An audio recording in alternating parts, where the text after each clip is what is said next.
Steppenwolf, 1963. 4. I would say 5, a little 6, later than that. 6, 7, 6, 8. 7. Thank you very much. Joe? Our next guest is one of the most outspoken political columnists in the nation today, and we have a collection of her writing. It can be found in this just-published book entitled Molly Ivins Can't Say That, Can She? Ladies and gentlemen, here she is, Molly Ivins. Hi, Molly, how are you? Pleasure to have you with us tonight. Please have a seat there. You're from Texas, or originally from Texas? Oh, yeah. Yeah, what part? East Texas. Graduated from high school in Houston. And what do the folks in East Texas make of what we've just come through this weekend and the week before with the Judiciary Committee hearings and all of that? What does that mean to people? I think it does raise the always timely question, is God punishing us? As a connoisseur of political lunacy, I'd give it an 8.2. Right. Fairly edifying to see a bunch of United States senators on national television discussing dongs and breasts.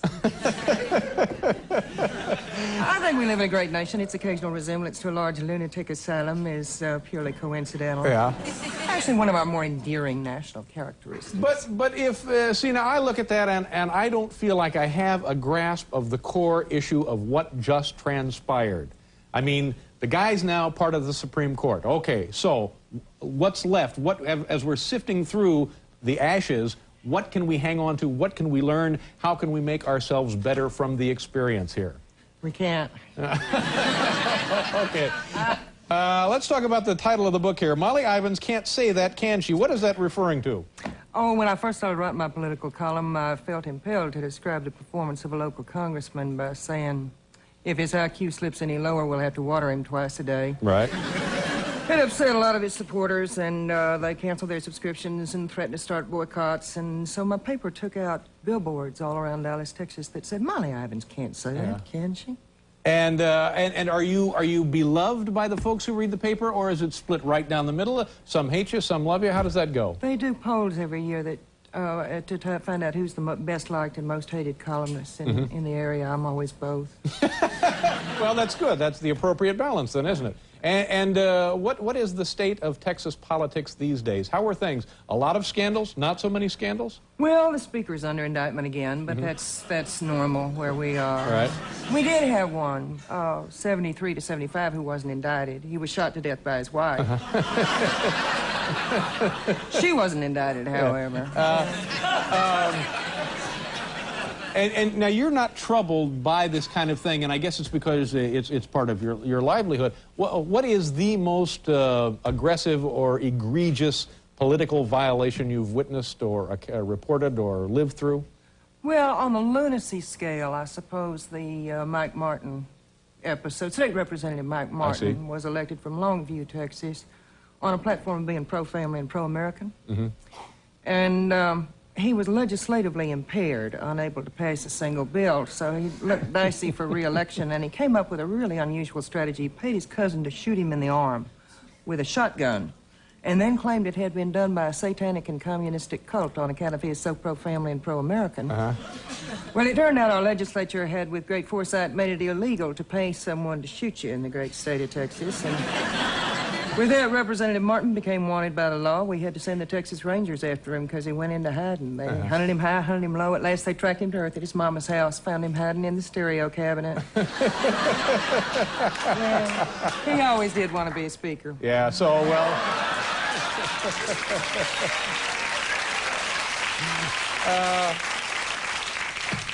what do you make of Dan Quayle? Now, I probably have been as guilty as anyone of abusing him and making fun of him and being unfair to him, but it's, you know, you can't really help yourself. I know there is a widespread impression that the press is unfair to Quayle. I mean, we all noticed early on the guy's not the brightest porch light on the block. And there's been a feeling that the press has unfairly stereotyped him and really not given him a chance. I must tell you honestly, I traveled with him during the '88 campaign. I found him dumber than advertised. It's a really horrifying thought, but I honestly think if you put that man's brain in a bumblebee, it would fly backwards.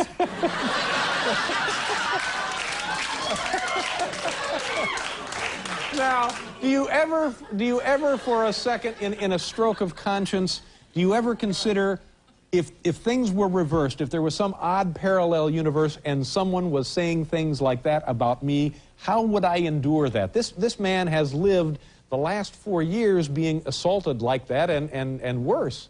Well, see, my theory is I only make fun of politicians, and they all volunteer to stand in a free fire zone. And it's not my fault. So you're completely exonerated then. No problem. All right, let's do a commercial. We'll be right back here.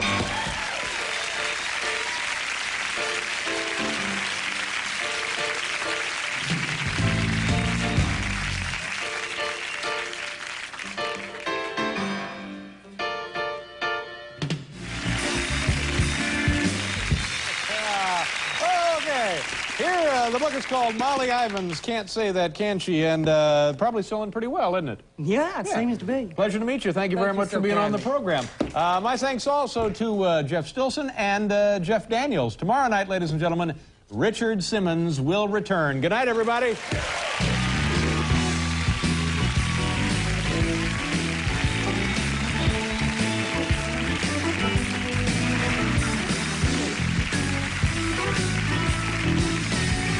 Coming up next, Mark Harmon from the new NBC series Reasonable Doubts stays up later with Bob Costas.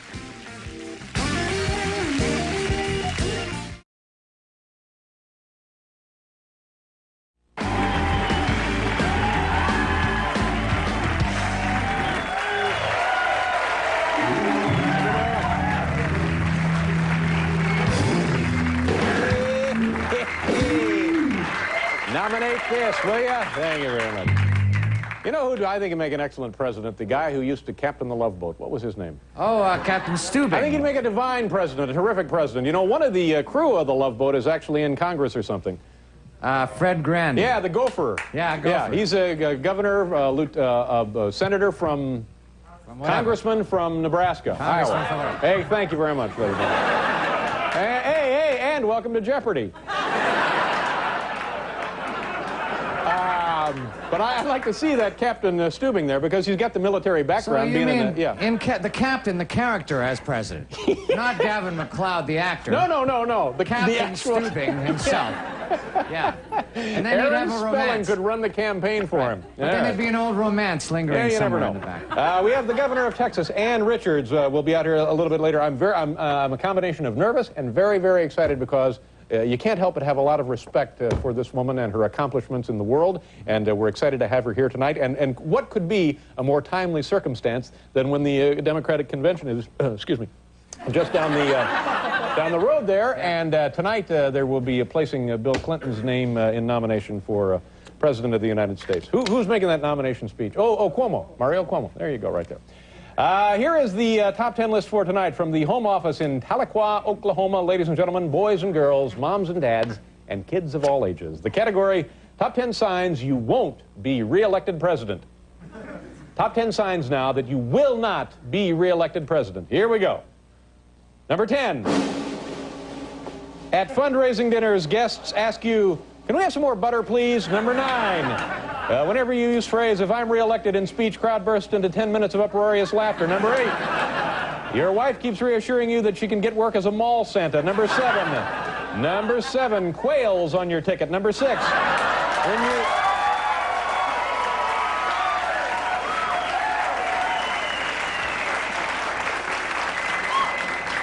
Number 6, when you ask your campaign manager for advice, he shrugs and says, beats me. Number 5. Carvel turns their President Bush cake into Bushy the Whale. Number 4. Instead of 4 more years, supporters chant 6 more months. Number 3, your pinhead son loses $3 billion in savings and loan scandal. Number 2. Your State of the Union address is preempted by a Who's the Boss-a-thon. I like that. Number 2, my personal favorite. And the number 1 sign you won't be a re-elected president, other beat you in polls. There you go.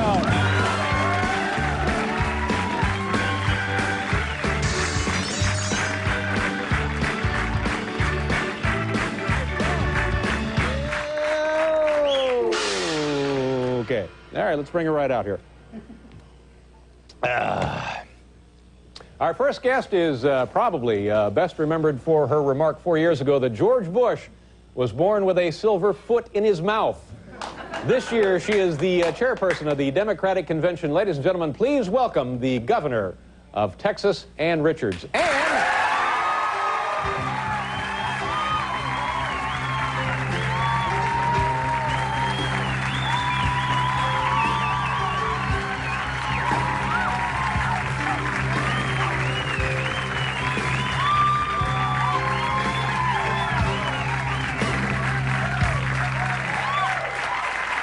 Nice to see you. Pleasure to meet you. What have you there, Governor? This is a Democrat potato. Uh-huh. How so? Spelled with an O. Spelled with an O.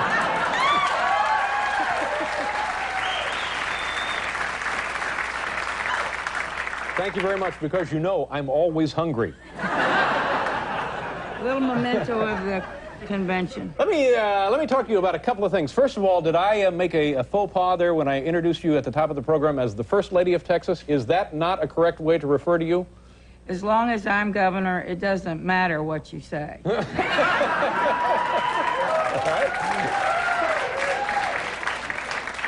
All right. Now, in the introduction here, when you just came out, I referred to the quote from your speech at the convention 4 years ago, yes, which kind of lifted the roof off of the place. Yes. And you said, the only problem with George Bush is he was born with a silver foot in his mouth. Yes. Now, George is more or less a Texan, isn't he? Claims some connection to the state, has a residence there. He has a hotel room there. Yeah.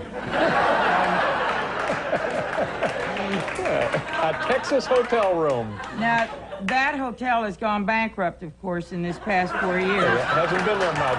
Yeah. Right. The important thing is that 4 years later, I can say I told you so. Yeah.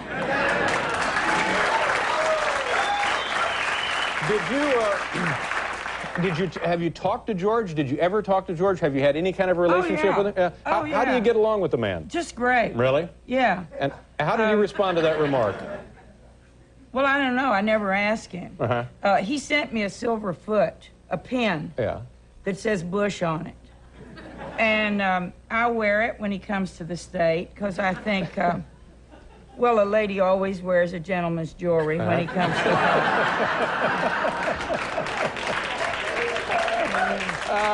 But he has a pretty good sense of humor. He was there this year when I spoke at the Gridiron Show in Washington.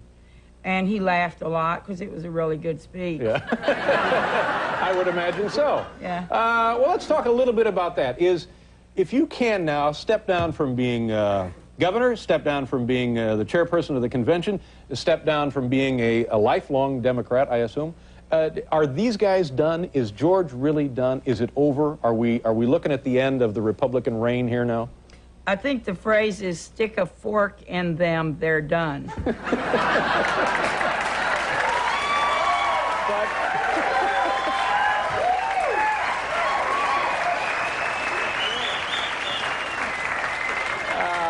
do you want to know I mean, that's a good line, but the honest to God truth is, I don't know. Mm-hmm. I can't imagine that they're going to be able to hang on. I mean, people are out of work. Mm-hmm. The country's ox is in a ditch. I'm sorry, the country's ox is in a ditch? The country's ox is in a ditch. You know that always. No, I've never heard that. No, I've never actually been an ox owner, so I don't. Well, it has to do with the difficulty of removing a beast of that size from a ditch. Yeah, yeah. So I think, you know, come November, we'll know. This is a peculiar election year. Mm-hmm. I mean, it's incredible by any measurement. They told me when I came in here that Ed Rollins had quit the Perot campaign, Mm-hmm. so that makes us all wonder whether Perot's going to hang on or not. Mm-hmm. And if he doesn't, what does that really mean to the Democrats and what does it mean to the Republicans? Because we've all kind of now got our mouth set for a three-way race. All right, all right. And there'd be a lot of scratching our heads and refiguring if he's not going to stay in there. Yeah. Let me ask you this. Okay, let's assume now that we are in so much trouble and somebody has to go. A change has to be made. Yeah. And let's say that your boys come in, Bill and Al. Yeah. Now, how do you feel about that ticket? Are you comfortable with those guys? I feel real good about Clinton's ability to govern. But I'll tell you, in this whole business of politics, it's kind of a schizophrenic activity. One skill is the getting elected, the political skill. That's right. And the other skill is the governing skill. I know that Bill Clinton can govern well. I've seen him. I've watched him. He's in a neighboring state. He's done a good job. The big question is whether or not they can put the campaign together and get him elected. All right. So, but let's assume for a second that they do get him elected. He is the new president. Yeah. Will that team be able to do what it was that Bush and Quayle have been unable to do? I think so. Will they get the ox out of the ditch? I think so. Do you honestly believe that? Yeah. Yeah. I think that the public is so angry and so furious with government, and I think that both the Congress and the nominees have gotten the message that they're going to act very quickly. And if you don't put together a program in the first 100 days you're in office, it really doesn't happen.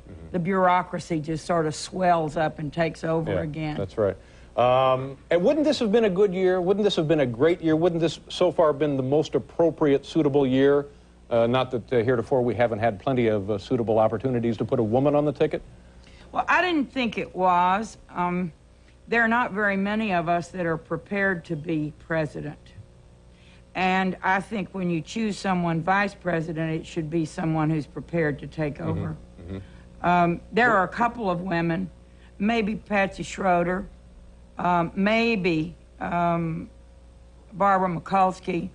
At least they've had the federal experience and been there for a while. But there are some other combinations to figure, that is electability, compatibility. And I think Al Gore was probably a good choice. Now, there's a lot more women in the pipeline coming up. We're going to elect a lot of women senators this fall. Good.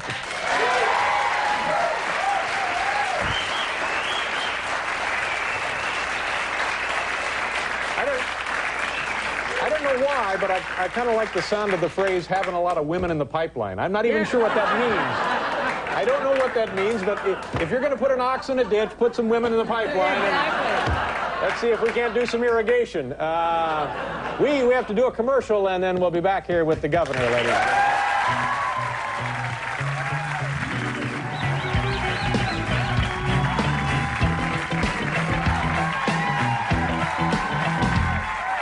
Nice to see you.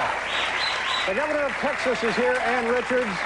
Richard Simmons will be out here, and also Blake Clark. The governor asked me about some equipment we have here, and I turned on the bubble machines. That would be great for the governor's mansion, don't you think? Oh, it's dynamite. I think it looks more like the Congress. Ladies and gentlemen, one day all talk shows will be like this. And also, you wanted to do this? I do. All right, be careful. There you go. I love that. I want to ask you one more question about the Democrats and the chances and so forth in '92, and then we'll go on to other things, talk about anything you want. I was watching your opening speech when you, I guess, opened up the festivities there at the Garden, and there was you referred to one of your grandchildren, and you were talking about, do you remember the feeling you had the first time you went to grade school? And everything was unknown, and it was a combination of trepidation and grand excitement and the unknown, and how would it be? You got the message. That's right. Now, you were suggesting that that's the feeling that this great union of ours should have collectively. Right. Do we have in this ticket people to generate or inspire that feeling? Oh, probably so. Really? It depends on how receptive you are, David. These guys, if they're elected... You guys are so skeptical of anything but some miracle maker, you know, that it's going to be difficult for any politician to convince you that they're going to do wonderful things. That's right. But see, I'm telling you, where I got this impression was your words in your speech. I said to myself, you know, she's right. That would be great. Let's see that happen. Yeah. So I'm not the one expecting more than you are, certainly. Well, I got my fingers crossed. Yeah. I think they can do that. To do it, you really have to be focused, and you have to be very disciplined, and you have to hit that message hard all the time. And do I think they'll do that? Probably so. I think the Democrats are really hungry. Yeah. And that makes a lot of difference. Before the acceptance speech, or at some time when Clinton and Gore are in the garden together, will you drop by the dressing room, just stick your head in and say, "Okay, boys, don't screw it up"? Will you give them one of those? I've already done that. Oh, have you really?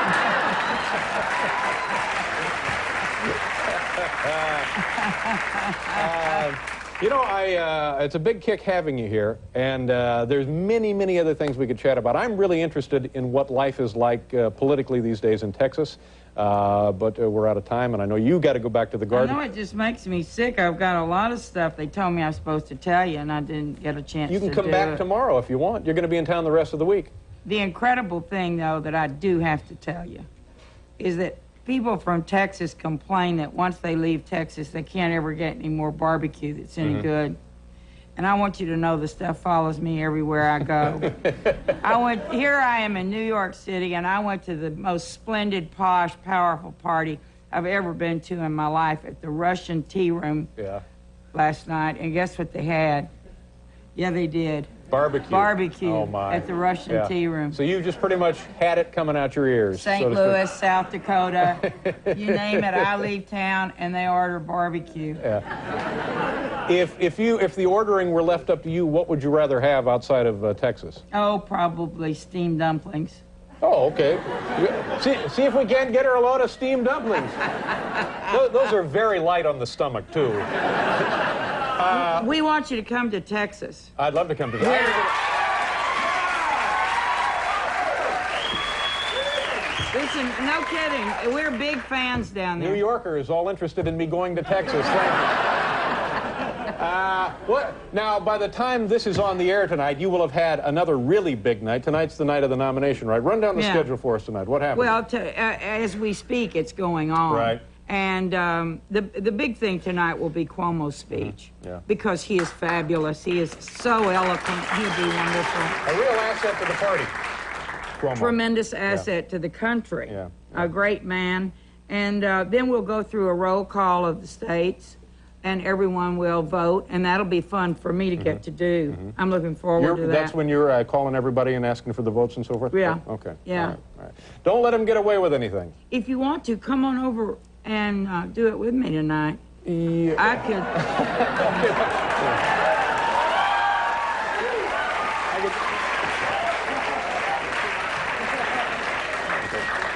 Illinois? All right. Iowa? No, I think things are in good hands with you. Come back anytime. I'd love to. Good luck. Pleasure meeting you. Thank you very much.